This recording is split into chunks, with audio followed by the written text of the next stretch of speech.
What were some of the growth pains that you guys experienced while you going from starting to then expanding, punching holes in the walls, getting an office, and building a team? Yeah, I don't know. I think in general, I think it's been relatively smooth. I know most startups would say at the beginning, it's really exciting. Like I'd say it's 90%, I would say it's 90% excitement and 10% terror. That's the way it's like an airline pilot, or hopefully not 10%. But like an anesthesiologist maybe. So it's, it is an exciting process to go through. I think we're at the stage in our lives where it's not, the exciting is probably not, if we were 20, the excitement's way up here and the disappointments are way down here.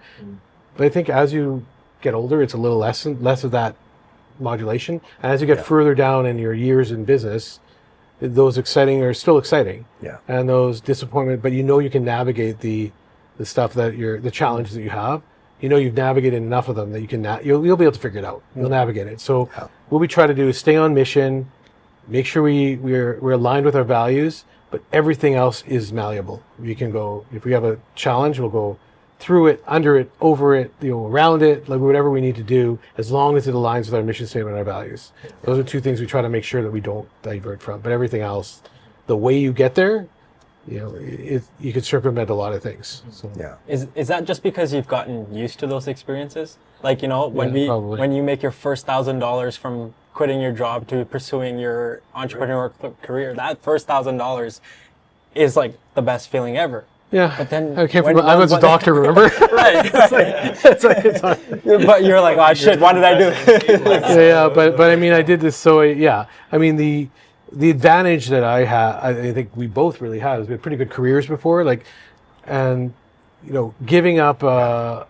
physician salary to do this, I could do because I had worked for like 20 whatever years, and I knew that if it didn't work out, I can go back to that. Always go back. It's not as big which I think is amazing. Some of the people that come out and they go directly into entrepreneurship, and they're, we weren't living in our car, and that's not ever going to happen, right? Whereas it's some people, it is like that. Like it's crazy. Like I'm like, so we had, it's hard to give up like a 6-figure salary and go, okay, I'm going to work for nothing for the next few years.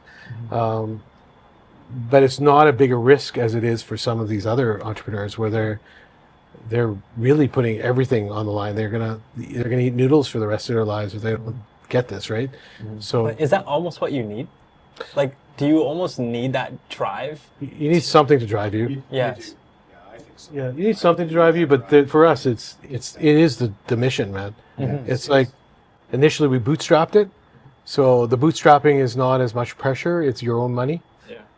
It's when they took first investors, where it's like, okay, now we gotta make sure this doesn't fail, because these guys are expecting us to do something for them, right?